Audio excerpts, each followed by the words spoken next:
नमस्कार दोस्तों। तो कैसे हैं आप लोग? उम्मीद करता हूँ आप सभी अच्छे होंगे। आज एक इन्फॉर्मेटिव वीडियो लेकर आए हैं। लास्ट संडे को आपने हमारा व्लॉग देखा था सिटी पार्क वाला। और आज हम बात करेंगे कुछ कैसे अभी हाल ही में मेरा all India bar council exam पास हुआ था, उसके बाद में सीओपी नंबर आ गया। ठीक है, सीओपी नंबर की हम बात इसलिए कर रहे हैं कि आज हम इस वीडियो में बात करेंगे कि किस प्रकार से एक एडवोकेट बने, एडवोकेट कैसे बन सकते हैं, प्रैक्टिस कैसे कर सकते हैं और मैंने कहाँ से स्टार्ट किया था इसके बारे में बात करेंगे। तो ये वीडियो समर्पित है ऐसे विद्यार्थियों के लिए, ऐसे व्यक्तियों के लिए जो एडवोकेसी है, जो अदालतों का मामला है, या फिर बाद में ये कह सकते हैं कि जो न्यायपालिका से जुड़ी हुई चीज़ें ना, आज इस वीडियो में डिस्कस करेंगे। और किस प्रकार से एक वकील बना जाता है, किस प्रकार से एक एडवोकेट बना जाता है, और इन सारी चीज़ों के बारे में बात करेंगे।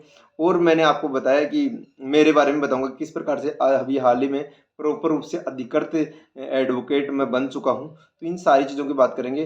किस प्रकार से मैंने ये भी बताया था आपको पहले कि किस प्रकार से मैं एक टीचिंग से एडवोकेसी की जो जर्नी है उसको क्या किस प्रकार से हमने काम किया, इसके बारे में इस वीडियो में बात करेंगे। पहली स्टेप, अगर आप एक स्टूडेंट हैं, 12th क्लास में हैं और या फिर ग्रेजुएशन कर रहे हैं, तो देखो कभी भी कोई भी एडवोकेट अगर कोई बनता है तो उसके लिए 12th स्तर के ऊपर अगर आप 12th के साथ में करते हो तो एक क्लेट का एग्जाम लगता है।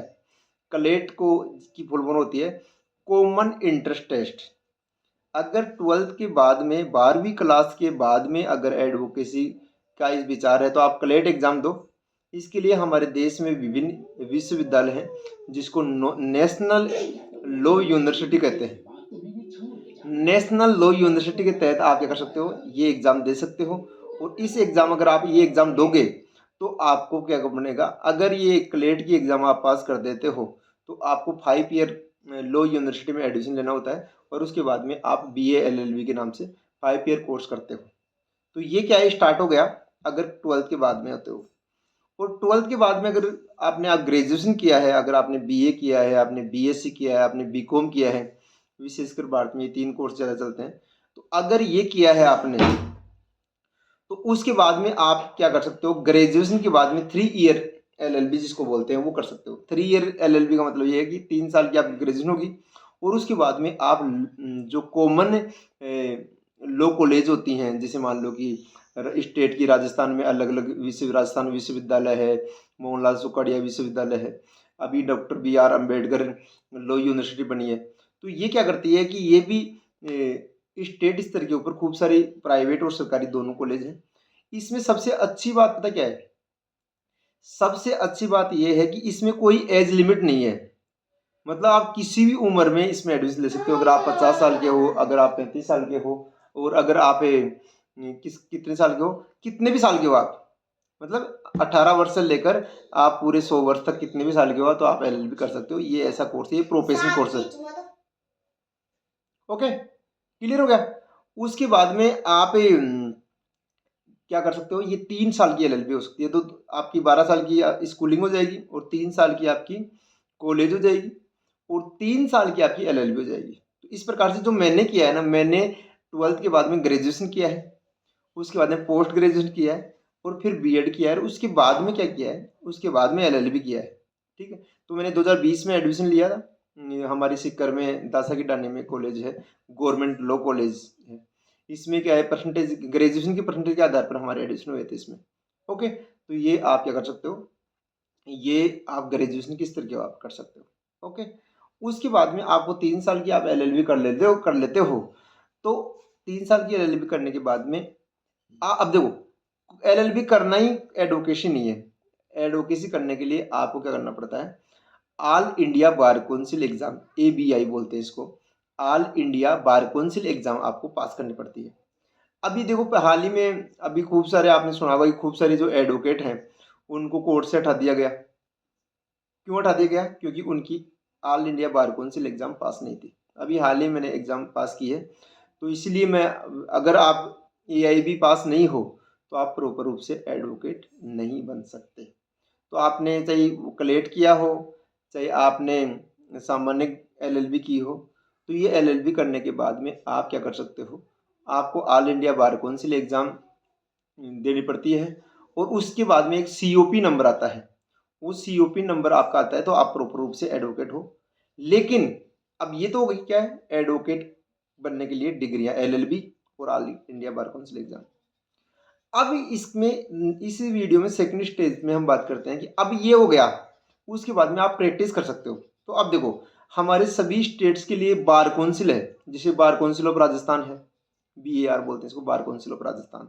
इस प्रकार से अलग अलग स्टेट में, जैसे मान लीजिए अगर आप हाई कोर्ट में करना चाहते हो तो हाई कोर्ट के लिए आपको बार, मतलब हाई कोर्ट में करोगे तो हाई कोर्ट में रजिस्ट्रेशन कराना पड़ेगा। अगर आप बार में कर रहे हो तो बार काउंसिल ऑफ इंडिया में आपको रजिस्टर करना पड़ेगा। अगर आप हाँ सुप्रीम कोर्ट में प्रैक्टिस करना चाहते हो तो सुप्रीम कोर्ट के लिए अलग से एग्जाम लगता है। तो सुप्रीम कोर्ट की आप एग्जाम देते हो तो आप सुप्रीम कोर्ट में डायरेक्ट आप प्रैक्टिस नहीं कर सकते। हाई कोर्ट और सेशन कोर्ट होते हैं जो जिला स्तर के न्यायालय होते हैं, और आपके ये जो छोटे अदालतें हैं, इनमें अगर आप LLB पास हो और AIB पास हो तो आप छोटी बार में आप रजिस्ट्रेशन करा सकते हो। और रजिस्ट्रेशन कराने के बाद में आपका क्या हो जाएगा, ये आप प्रैक्टिस कर सकते हो, यहाँ आप केस लड़ना स्टार्ट कर सकते हो। ठीक है, तो दो चीज़ हो गई प्रैक्टिस। अब देखो आजकल क्या होता है कि प्रैक्टिस अगर आप करना चाहते हो तो प्रैक्टिस के लिए दो चीज़ें हैं। प्रैक्टिस के लिए आपको क्या करना पड़ता है कि किसी भी नियर बाई सीनियर एडवोकेट, जिसे आपको पता ही नहीं है क्या होता है, आजकल तो यूट्यूब का ज़माना है, खूब सारी चीज़ें हम देख भी लेते हैं। लेकिन जब से मैं अदालत, मैंने स्कूल के साथ में, कॉलेज के साथ में, पढ़ाने के साथ में, जब मैंने पार्ट टाइम अदालत जाना शुरू किया तो आपकी ये जो पढ़ाई है ना, ये दरी की दरी रह जाती है, आपकी डिग्री दरी की दरी रह जाती है। आप रियल में फेस करते हो कि किस प्रकार से ड्राफ्टिंग होती है, FIR कैसे होती है, फाइलिंग कैसे बनाई जाती है, किस प्रकार से जमानत कागज तैयार होते हैं, NI एक्ट की धाराएं क्या होती है। आप रियल में काम होते हुए देखते हो वहाँ। अगर आप रियल में काम होते हुए देखोगे तो क्या होगा, आपको पता लगेगा कि ये जो डिग्रियां हमने ली है, ये जो डिग्रियां आपने ली है, ये डिग्रियां कोई काम की नहीं है, क्योंकि रियल जो अदालत होती है वो अलग तरीके से काम करती है, और जो अपनी पढ़ाई, जो अपने एग्जाम पास किए, वो अलग चीज़ होती है। तो इसलिए ऐसे कहते हैं कि जब कोई भी एडवोकेट बनता है तो वह एक सीनियर के पास में वो थोड़े दिन रहता है, ताकि उसको समझ में आ जाए कि किस प्रकार से काम होगा, किस प्रकार से मैं प्रैक्टिस करूंगा, किस प्रकार से मैं आगे बढ़ूंगा। तो इसके लिए एक सीनियर की आवश्यकता होती है। लेकिन प्रेजेंट में ऐसी टूल्स आ गए हैं, चैट GPT आ गई है, साथ में AI आ गई है, आप खूब सारी समस्याएं यहाँ से समाधान कर सकते हो। कई बार क्या, पहले क्या होता था कि सीनियर्स के पास में, जैसे मेरा एक्सपीरियंस मैं बताता हूँ कि कुछ सीनियर क्या होते हैं, सारा दिन काम करवा लेते हैं और आपको प्रॉपर रूप से पैसे भी नहीं देते हैं, और काम करने के बाद में आपको कोई संतुष्टि नहीं मिलती है। जबकि आपको अगर एडवोकेसी में अगर आपको आगे बढ़ना है तो इसके लिए आपको खुद को अपने खुद के केस लाने पड़ेंगे, लोगों से मिलना पड़ेगा, अपने आप को घिसना पड़ेगा। कहने का मतलब ये है कि जिस प्रकार से मैंने मेरे जो जिस प्रकार से 2023 से लेकर अब तक 2-3 साल हो गए।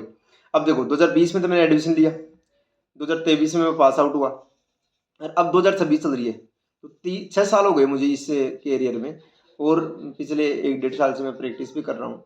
तो मेरे को सामने सबसे बड़ी प्रॉब्लम यही आ रही है कि आपको शुरुआत में बहुत सारे लोग नहीं जानते हैं और बहुत कम काम आता है। इसकी वजह से आप थोड़े पैनिक भी होते हो। लेकिन जो एडवोकेट 8-10 साल से काम कर रहे हैं, जो एडवोकेट लगातार प्रैक्टिस कर रहे हैं, अपना लाइजनिंग बना रहे हैं, उनके लिए तो ऐसे मान लो कि शानदार, धीरे धीरे चीज़ें, धीरे धीरे आगे बढ़ती हैं चीज़ें।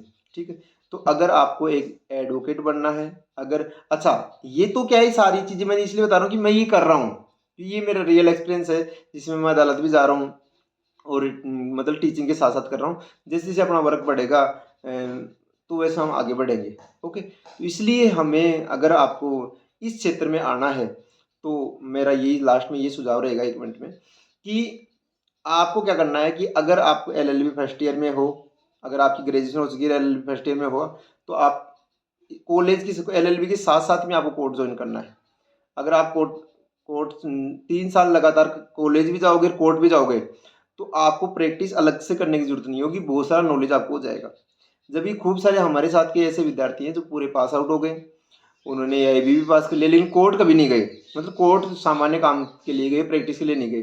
तो वो फिर उनके पास केस भी आ जाएगा तो भी वो हल नहीं होगा, क्योंकि नॉलेज तो है आपके पास, लेकिन आपको कैसे अप्लाई करना है नॉलेज को, कहाँ अप्लाई करना है, कौन सी एप्लीकेशन कहाँ लगेगी, ये सारी चीज़ें वहाँ आपको फेस करनी पड़ती है। तो इसलिए मेरा ये मानना है कि अगर आपको इस एडवोकेसी वाले क्षेत्र में आना है तो ये शानदार है, इससे पर्सनैलिटी ग्रूम होती है, इससे आपकी इज़्ज़त भी बढ़ती है, सोसाइटी आपको परेशान नहीं करती, हर कोई आपको एक अलग से, जैसे जब से मैं एडवोकेटिव वाले क्षेत्र में आया हूँ, खूब सारी इज़्ज़त मिलती है आपको। इसलिए आप, अगर आप चाहते हो इसके बारे में और बात करूँ, तो आप क्या कर सकते हो, कमेंट कर सकते हो, लाइक कर सकते हो, शेयर कर सकते हो, कोई भी क्वेश्चन है तो इसमें कमेंट में आप दे सकते हो। बाकी नए वीडियो में मिलते हैं। नमस्कार, धन्यवाद, जय हिंद। अभी लास्ट में आई हिंदू।